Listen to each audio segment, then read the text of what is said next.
We have another beauty in the space to be, and I am excited to speak to her. She is a young author, one of the a Yadi, a Jamaican. We're going to let her tell you her secret and her story. That is, she has a new book out that's getting really, really great reviews. Unfortunately, people, I have not yet had the opportunity to read this book, but I'm told that my hard copy, De Fontana, with one of the young ladies I absolutely love, Roxanne. Me love Roxanne. Me love her like how me love Candy. So, people, up next we have the amazing Tabitha Smith. Let me bring her up. Tabitha. Hi Peter, how are you? I am always good, but today I'm even better because I'm as high as a kite.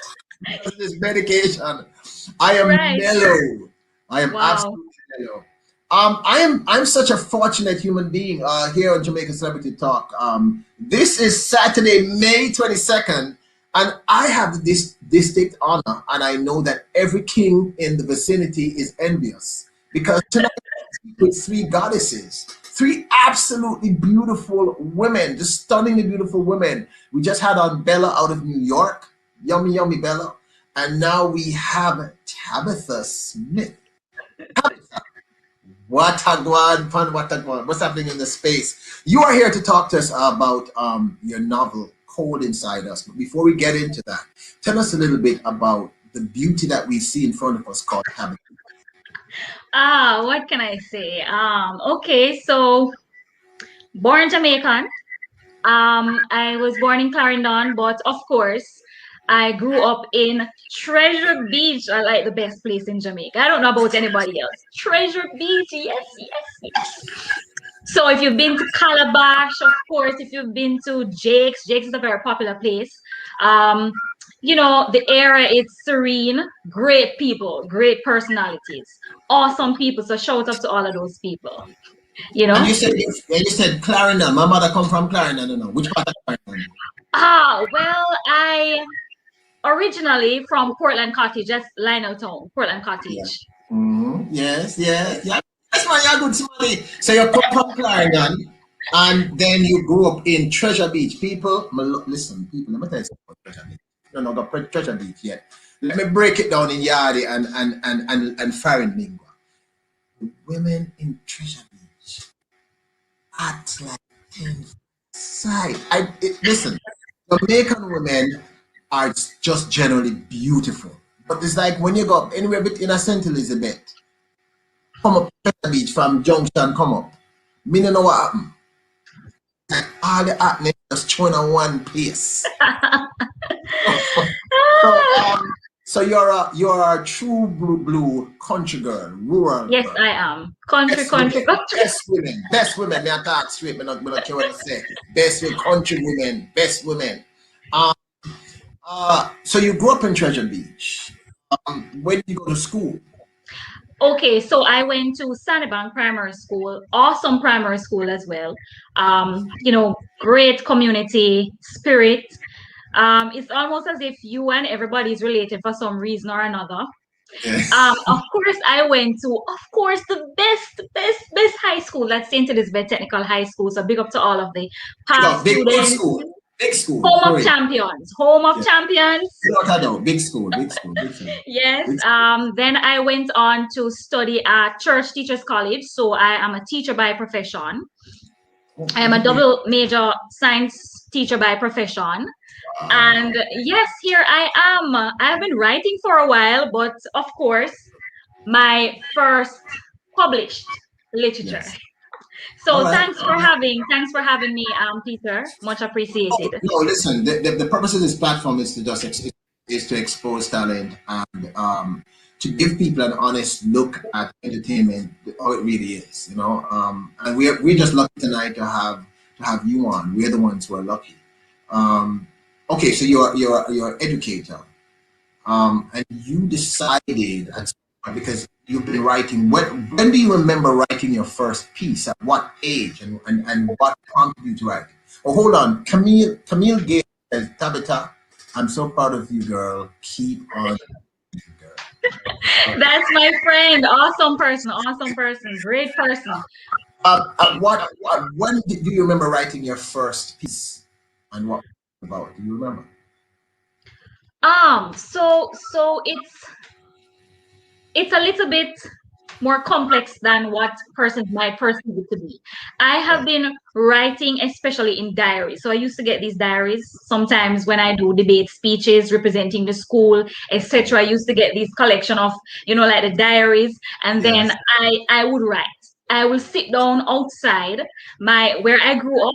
There was this massive tree in the yard, and Right. whenever there is a problem or whenever there is some form of entertainment or my friends are playing some, I kind of grew up as a tomboy, so when I was told you can't go play with the boys, you're a girl, you're a little girl, then I will just start writing writing, so that's how it all started. Then I found out that it's a way of expressing oneself, Yeah.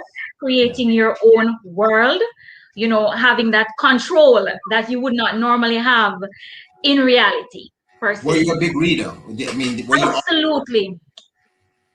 I tell you, I read more than back then. I read more than I watched television for several reasons. I read my way in the ending part of primary school. In high school, I read my way in high school. I can remember using, like, when the electricity goes, for example, I can remember using a flashlight, like I'm hiding on You the are. sheet, Yeah. using a flashlight to get Yes. to the story, to get to the end or the middle of the story, or I just cannot wait until tomorrow for the sun to rise to get to the story. I needed the story, so those were inspiration for me. It gave me a way out of some situations. For example, like I said, growing up as a tomboy, I had a lot of cousins who were boys. The area where I grew up, they were all relatives, Yeah. and I know. I I know. can What you remember mean. Yeah. all relatives, Yes. awesome True. people, Absolutely true. all relatives, and growing up in such a close knitted community, you'd be Right. protected. You would Yeah. be protected as a female, Very as a quiet. young Very child. quiet. Very true. And Yes. I just found reading to be, it was different. It's like somebody gives you a world that you would not be able to experience, pretty much. And had you not read that book or the next book, then you wouldn't have garnered some amount of knowledge, new words, learning, oh, but I can actually respond to a situation in a similar way, stuff like those. So it helped me. It helped to, mold the person I am today. Well, the truth is, 1 second, let me just do this very quickly. Everyone who's here, thank you so very much. If you're enjoying the content, don't be shy. Hit that like button. YouTube likes the like, and I absolutely love the like. So you can always hit that like button. If you like content, we do mostly entertainment. We have a free concert we do the last Friday every month. This Friday on the 28th at 8 p.m. Jamaica time. It's called the Royals in Concert. This coming Friday, we have out of Atlanta, Georgia, a young man by the name of Sir Alexander, and from Spain, Spain's number one DJ, Ras Cupo. So hit the like button, and if you haven't, consider subscribing to the channel. You're going to enjoy it. We have the pleasure here on Jamaica Celebrity Talk to be speaking with a young lady who said she was a little nervous, but listen to me, people. When she started to talk about writing, she just, it's like a light bulb went on. I can see that you love words, you are expressive, and you love to speak. You speak passionately about what you do. So when did you decide, hey, I'm going to write a novel? Before we even get into what the novel is about, what happened? What you got up and said, you know what, I've been writing all these years. Tell us that journey, that transition into writing into your diary, into writing a novel, your first novel.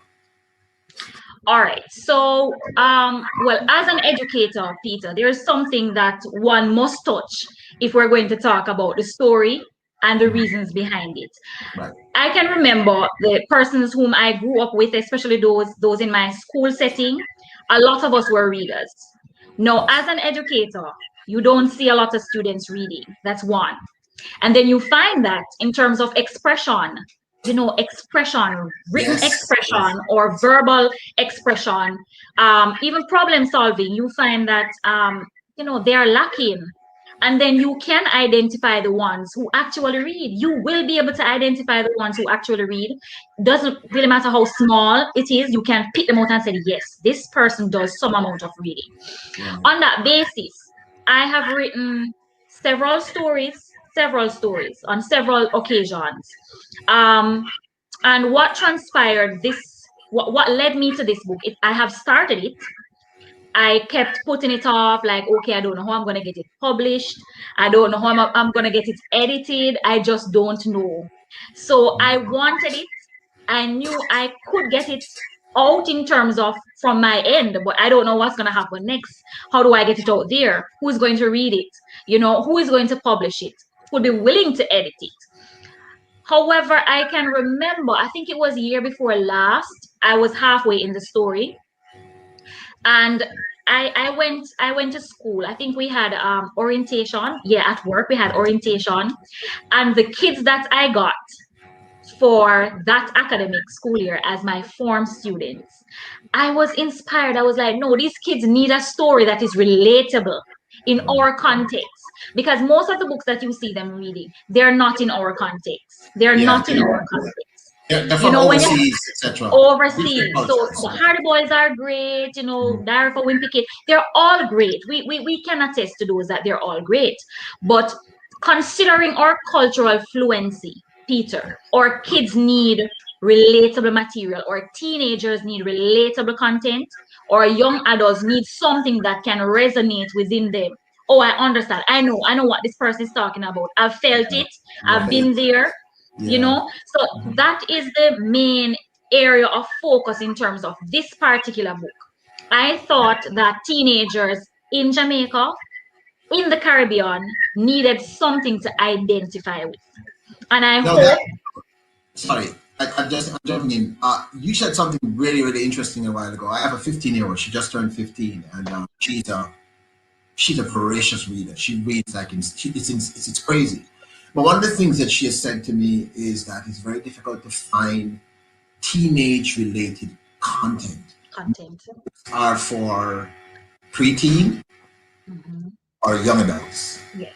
A lot of stuff in the middle.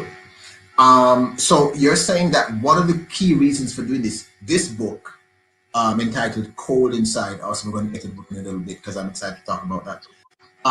It's directed at teenagers. Is that what you're saying? Specifically, Teenagers. teenagers within the Caribbean having the Caribbean experience. Yes, it does, Peter. It does. And I read a lot. Sometimes I don't get to read as much as I would want to.